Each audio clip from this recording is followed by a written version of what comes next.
Someone buried 4,772 silver coins in a Norwegian field around 1050 AD. They never came back. We found the coins in 2026, but we still don't know why they were abandoned or what happened to the person who hid them. That same year, ground-penetrating radar revealed an entire medieval town buried under Norwegian soil, a city lost for centuries that historians knew existed but could never find. And somewhere beneath Nidaros Cathedral, Norway's most sacred building, the bones of the king who built this kingdom have been missing for 500 years. Medieval Norway did not look like the television series. It did not look like the museum exhibit. It looked like something far older, colder, and far more dangerous than anything Hollywood has ever shown you. This is Epochal, and today we are going to investigate the real medieval Norway, not through textbooks, but through cold cases, buried cities, and the bones that archaeology left behind. To understand why someone buried nearly 5,000 silver coins and walked away forever, you first need to understand what kind of world that person was living in. It was a world divided into 3 tiers. 3 completely different ways of surviving the same killing winters, and which tier you occupied was almost certainly the tier you were born into. At the bottom sat the thralls, slaves, completely owned. They could be bought, sold, beaten, or killed, no legal rights, no protection. Scholars estimate thralls may have made up as much as 10% of the Norse population. Some thralls came from Viking raids on foreign shores. Others were born into bondage, children of enslaved parents who had never known a single day of freedom. The Norse word for them was thrall. We still use it. When we say someone is enthralled, we mean they cannot look away. Originally, it meant they could not leave. Above the thralls were the Karls, the free farmers, craftsmen, and fishermen who formed the backbone of Norse society. The Karl owned land, or at least the tools to work it. He paid taxes, he bore arms, he had a voice at the Thing. The Thing was the Norse assembly, part parliament, part court, part community meeting. Free men gathered to settle disputes, make laws, and occasionally decide who lived and who was declared an outlaw. It was democracy, Norse style, raw, loud, and limited strictly to the free. And at the top sat the Jarls, the elite. The chieftains and regional lords who controlled land, men, ships, and the flow of wealth. A Jarl commanded loyalty through gifts, feasts, and force. He was expected to be generous and terrifying in equal measure. Now here is the question this video will keep coming back to. If you had been born in medieval Norway, not chosen but born, which tier would you have occupied? And could you have survived it? Let us begin with the landscape, because nothing shaped medieval Norway more completely than its physical world. Norway is not one country. It is a series of isolated worlds, separated by mountains, fjords, and winter darkness that last for months. Most medieval Norwegians never traveled more than a day's walk from the valley where they were born.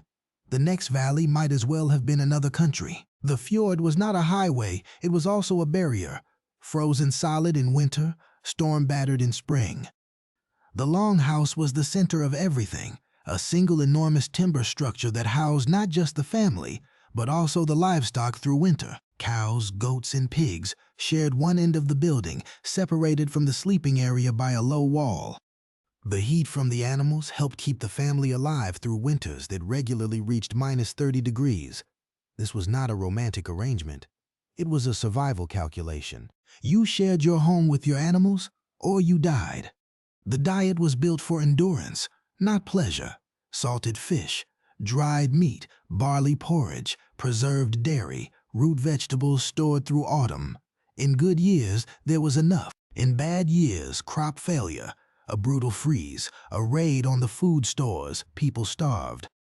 Archaeology has confirmed what the sagas only implied, that medieval Norwegian life was profoundly violent. Studies of male skeletal remains from Viking-age Norway have found that approximately 72% showed evidence of weapon-related injuries. 72%. That is not the record of an exceptional warrior class. That is the statistical profile of an entire society where violence was simply part of the background, as ordinary as weather. Violence in medieval Norway was not always external, not always the raid, not always the battlefield. Much of it was local. Disputes over land, livestock, inheritance, or honor could turn lethal. The Norse legal system acknowledged this reality by treating many killings as civil matters requiring compensation rather than punishment. Payment for a killing was called wergild, literally man price. Every free man had a price. If you killed him, you owed that price to his family. The amount varied by social rank. A Jarl cost more to kill than a Karl. A Thrall, legally, cost nothing at all. This is worth sitting with for a moment. In medieval Norway, your life had a legally defined monetary value. That value was determined entirely by the social tier you had been born into. Your worth was set before you ever took your first breath. Now let us talk about faith, because to understand medieval Norway, you need to understand that the spiritual world was not separate from the physical one. It was the same world. The Norse cosmos was alive, dangerous, and deeply personal. The Norse pantheon included Odin, god of wisdom, war, and death, who was believed to wander the earth in disguise, gathering information, testing men, and choosing the slain. If a stranger appeared at your door in a storm, you did not know if he was a beggar or a god. This belief shaped the Norse ethic of hospitality. You fed the stranger. You housed the traveler, not from kindness alone, from theological fear. To refuse hospitality was to risk refusing a god, and gods, in the Norse tradition, had very long memories. Norse burial practices reveal even more about how the living thought about death. The dead were equipped for whatever came next. A warrior was buried with his weapons, a farmer with his tools. The wealthy were buried in ships, the greatest possible vessel for the journey ahead. Archaeologists have found Norse burial sites that tell unexpected stories. In Thrall, Norway, a woman was buried with scallop shells, Christian pilgrimage symbols, alongside traditional Norse grave goods. She lived at the border of two worlds, and someone buried her honoring both. That burial is a clue. Because the story of medieval Norway is, at its core, the story of a people navigating a transition from the old Norse world to the new Christian one. And the man at the center of that transition is also the man who has been missing for 500 years. His name was Olav Haraldsson, king of Norway from 1015 to 1028. The man who, more than any other single figure, forced the Christianization of Norway by persuasion when possible, by violence when necessary. Olav was not universally beloved. He was harsh, uncompromising, and ruthless against those who resisted the new faith. He was driven from Norway by a coalition of chieftains and the Danish king Knut in 1028, forced into exile. He came back. In 1030, Olav returned to reclaim his kingdom with a small army. He met the forces opposing him at the Battle of Stiklestad, and he was killed, defeated, apparently forgotten. And then something unexpected happened. Within a year of his death, reports began circulating of miracles at his burial site. The blind were said to see. The lame were said to walk. Norway's harsh, controversial king was becoming a saint. Pope Alexander III formally canonized Olav in 1164. He became Saint Olav, Olav the Holy, the eternal king of Norway. His feast day is still celebrated. Nidaros Cathedral in Trondheim was built around his shrine. For 5 centuries, it was one of the most important pilgrimage destinations in all of Northern Europe. And then, at some point in the 500 years that followed, his remains disappeared. The shrine was dismantled. The bones of Norway's patron saint, the most sacred relics in the entire kingdom, simply vanished. This is a genuine cold case, not a legend, not a myth. The most important religious figure in Norwegian history has no confirmed burial location. Surveys using ground-penetrating radar beneath Nidaros Cathedral have been conducted. But as of the research for this video, his remains have not been definitively located. Why does it matter where his bones rest? Because for a medieval Norwegian, the physical remains of a saint were not symbolic. They were the actual point of contact between the human world and the divine. The bones were the miracle. Without the bones, the cathedral is just a very beautiful building. The Reformation reached Norway in the 1530s. Protestant reformers, viewing saint veneration as idolatry, systematically dismantled Catholic shrines and confiscated church wealth. This is the most likely historical context for when Olav's remains were removed or scattered, but the exact fate of his bones remains unknown. There is something deeply unsettling about that. A nation can lose the very foundation of its identity, the sacred object around which its entire spiritual and political history organized itself, and the world simply moves on. Norway kept going. The cathedral still stands. The bones are gone. Now let us move from what was lost to what was found, because 2025 and 2026 have been extraordinary years for Norwegian archaeology, and the most significant find began, as many great discoveries do, with a question that had been sitting unanswered for 400 years. Hammerkalpangen. The name means roughly the hammer trading town. Medieval sources mentioned it, a significant inland settlement in Norway, unusual because nearly all Norwegian medieval towns were coastal, but for centuries, no one could find it. In July 2025, archaeologists using ground-penetrating radar found it, buried under approximately 1 meter of cooking stones, soil, and centuries of accumulated earth, an entire medieval urban settlement. Norway's only known inland medieval town had been hiding under a field the entire time. The cooking stones are significant.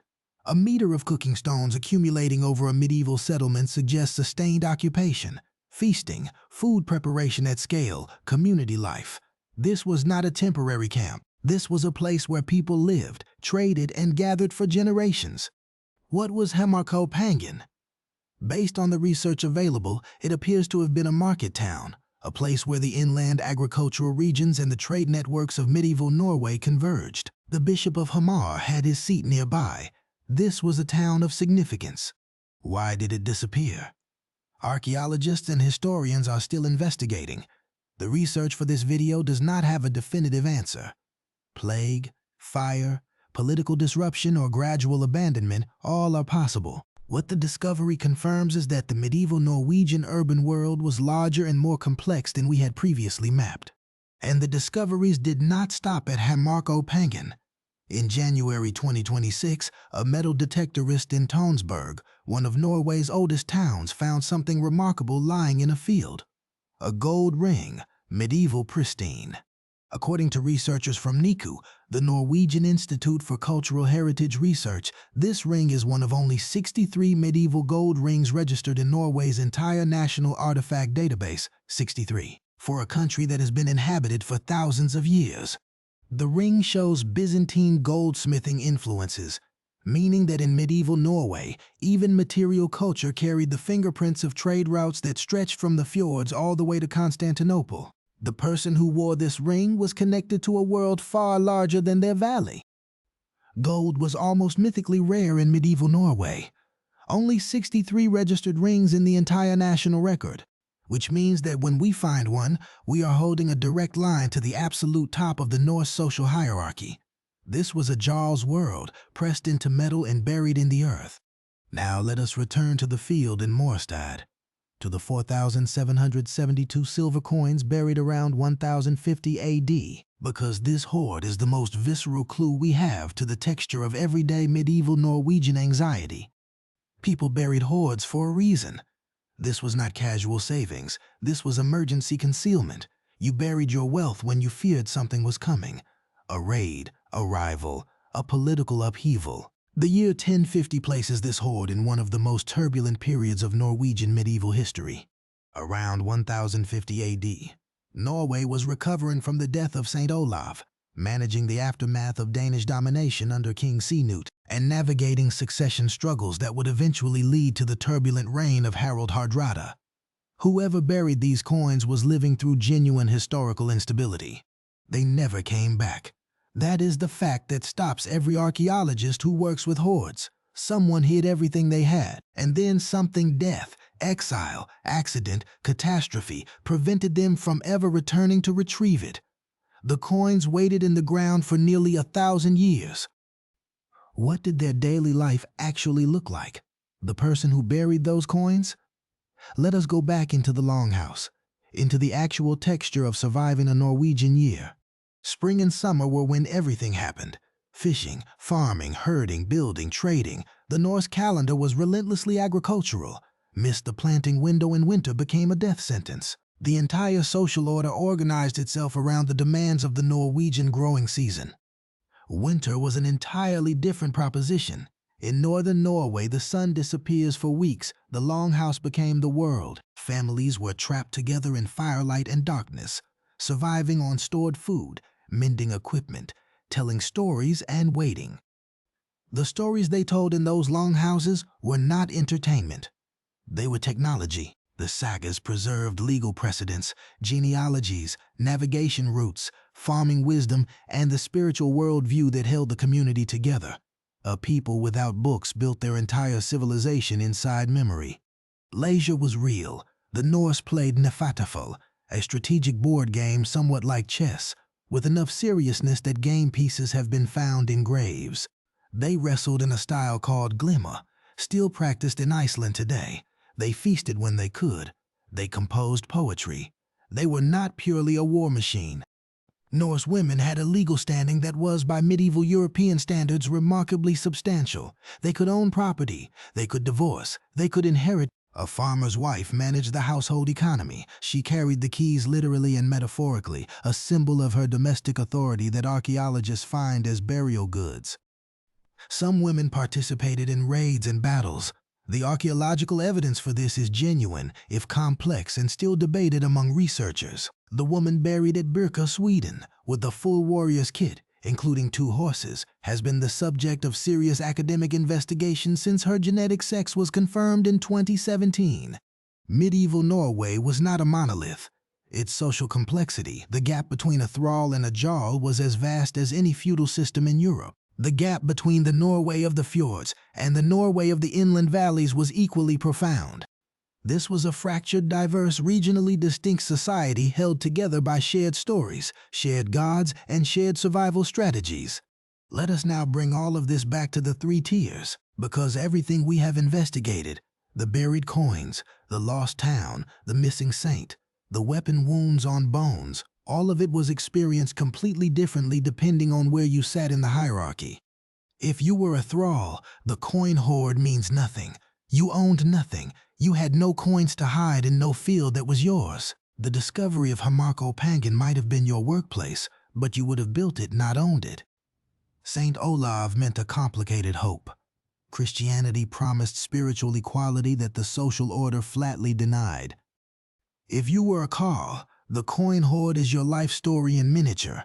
You worked the land. You accumulated slowly. You feared exactly what that anonymous person feared, that everything you had built could be taken in a single bad season, a single raid, a single political miscalculation, so you hid what you had, and sometimes you could not get back. If you were a Jarl, the gold ring of Tonsberg could have been yours. You wore trade routes on your finger. You commanded the thing. Your death was worth a fortune in Wergild, and your burial was an event that people would remember for generations. But even you were not safe. The political world that threatened the coin hoarder threatened you too, just at a higher and more spectacular level. Here is the question that medieval Norway forces on every era that looks back at it. The hierarchy was brutal, the violence was endemic, the injustice was built into the legal code, and yet people built communities. They composed poetry, they navigated by stars, they traded across continents, they asked the same questions about death and meaning that we ask. The coin hoarder, who buried 4,772 pieces of silver in a Norwegian field in 1050, was not a distant historical abstraction. They were a person living through genuine uncertainty, protecting the most important thing they had from forces larger than themselves, hoping they could return for it when the danger passed. The danger did not pass, they did not return, and 1,000 years later we found what they left behind. Archaeology is, in its most essential form, a form of listening. The Marstad hoard is someone speaking to us across 1,000 years. The buried town of Epochal is an entire community speaking. The missing bones of Saint Olav are a silence that speaks louder than anything else. Medieval Norway is not just history, it is a mirror. The cold, the darkness, the violent world, the social hierarchy you were born into rather than chose. These are not ancient problems. They are descriptions of something that persists. The question is not which tier medieval Norway would have assigned you. The question is, which tier are you living in right now? Are you building? Are you protecting what you have built? And do you have a plan for what happens if you cannot get back to retrieve it? Medieval Norway asks that question because it never stopped being relevant. Every generation that has stood at the edge of winter, looking at the stores of food they have accumulated and wondering if it will be enough, Every one of them has stood in exactly the same place as that Karl who buried his coins. The bones of St. Olav are still missing. The investigation beneath Nidaros Cathedral continues. Hamarkopangan is still being excavated, each season of fieldwork revealing more of the buried town that history forgot. The Morstad coins are being cataloged and studied. Medieval Norway is not finished speaking. What the last 1,000 years of Norwegian earth have given us is not just artifacts. They have given us the proof that complexity was always present. That medieval Norway was never the simple saga of horn-helmeted warriors it was reduced to in popular imagination. It was a world of slaves who remembered what freedom felt like. Free farmers who understood exactly how thin the margin between survival and catastrophe truly was. Chieftains who knew that their gold-arm rings could be taken by the next ambitious Karl who gathered enough support at the thing. It was a world where a woman carried the keys of the house and the weight of the household economy through winters that lasted half the year, where a man could be born a thrall and live without legal personhood, where a king could be killed in a field and become a saint within 12 months. This is what the ground beneath Norway contains. Not just coins and stones, not just bones and ruins, but the compressed evidence of how human beings respond when the world is cold. The hierarchy is rigid. The saints go missing, and the towns get buried under their own cooking stones. They responded with labor and story, with ships and feasts, with coins buried in fields and towns built inland where no one expected them, with a king who became a saint, and a saint whose bones are still somehow missing. Medieval Norway was the coldest kingdom in Europe, not because of its weather, but because of what it demanded of every single person who tried to live inside it. If this investigation changed how you think about the world under the Norwegian ice, hit like. If you want to know which buried kingdom Epochal investigates next, subscribe and ring the bell. And leave a comment below. Thrall, Karl, or Jarl, which tier do you think you would have survived? The coins are still being counted. The bones are still missing. The town is still being excavated. Medieval Norway is a cold case that is very much still open. Before we close, let us take one more look at what the coin hoarder of Morstad left behind, not as an artifact, as a letter written in silver, buried in fear, addressed to anyone who would eventually find it. The letter says, "I was here. I had something worth protecting. I was afraid of losing it.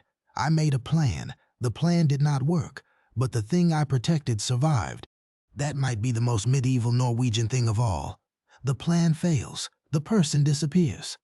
But what they built, the coins, the town, the cathedral, the stories told by firelight in a longhouse in -30 degrees, that survives sometimes for 1,000 years. Medieval Norway does not ask for your admiration. It does not ask for your pity. It asks very quietly, across 1,000 years of frozen earth, what are you building that will survive you? That is the question the coldest kingdom in Europe leaves behind, and it is still waiting for your answer. If you have made it this far into the investigation, you are exactly the kind of person this channel exists for. We dig into the story's history buried. We follow the evidence where it leads. We ask the questions the textbooks stopped asking. Subscribe to Epochal, and every time we find something buried, you will be the first to know. The coldest kingdom still has secrets. We intend to find them. Let us also quickly trace the geography of this world, because location mattered enormously in medieval Norway. The coast was power. The fjords were highways when unfrozen. The inland was isolation, self-sufficiency, and the kind of quiet that either builds character or breaks it entirely. Tonsberg, where the 2026 gold ring was found, is one of Norway's oldest towns, sitting at the mouth of the Oslofjord. It was a seat of royal power in the medieval period. That a gold ring with Byzantine connections ended up in Tonsberg's soil is not surprising. It is confirmation that the town was exactly what historians suspected, a node in a network that stretched from the Arctic to the Mediterranean. The Norse were not isolated. They were perhaps the most extensively connected people in medieval Europe. Their trade routes reached Russia, Byzantium, the Arab world, and the coast of North America. A Norwegian farmer might never leave his valley, but the objects in his home told a story of a world without borders. This is one of the great corrections that real medieval Norwegian archaeology forces on the popular imagination. The idea of Vikings as purely local raiders, misses the fundamental reality. They were the most active long-distance traders of their era. The raids were real, but so was the global commerce. The silver in those 4,772 Morstad coins almost certainly came from multiple sources: Arabic dirhams melted and reminted, German silver, English tribute payments. Each coin was a compressed record of a network. The person who buried them was not just a Norwegian farmer. They were a participant in a medieval global economy. The conversion to Christianity, which St. Olav accelerated and for which he died, was not simply a religious change. It was a civilizational reorientation. Norway shifted from a network centered on the Norse gods and the Scandinavian world toward a network centered on Rome, the papacy, and European Christendom. The woman buried in Val with scallop shells alongside Norse grave goods was not confused. She was living exactly what that transition looked like from the inside, holding the old in one hand and the new in the other, trying to find a path through a world that was rewriting its own rules faster than anyone could fully absorb. We are all in some way that woman, living at the border of what was and what is becoming, trying to navigate the transition with the tools we were given and the wisdom we have managed to accumulate. The fact that she was buried with both tells us something important. She did not have to choose. She carried both, and someone who loved her honored that. Medieval Norway was not a finished story. It was a series of unresolved questions buried under the earth, waiting for someone to come along with the right equipment and enough patience to ask them properly. Hammarkalpangan waited 4 centuries. The Morstad coins waited nearly 1,000 years. St. Olav's bones are still waiting. The coldest kingdom in Europe kept its secrets under ice and stone and soil. It is only now, because of ground-penetrating radar, modern numismatics, forensic archaeology, and the patient work of researchers at institutions like NICU, that the kingdom is beginning to speak. And what it is saying after all this time is remarkable. It is saying that a civilization built in the dark, in the cold, at the edge of what human survival can withstand, produced extraordinary complexity, extraordinary beauty, and questions so good that 1,000 years of ice could not bury them permanently. The investigation is not over. It never is. With a civilization this deep, which is exactly what makes medieval Norway one of the most alive historical subjects on Earth, the ground keeps giving, the questions keep getting better, and the coins keep turning up in fields that look from the surface completely ordinary. Thank you for investigating with Epochal. Like, subscribe, and leave your answer below. Thrall, Karl, or Jarl, the coldest kingdom is waiting for your verdict.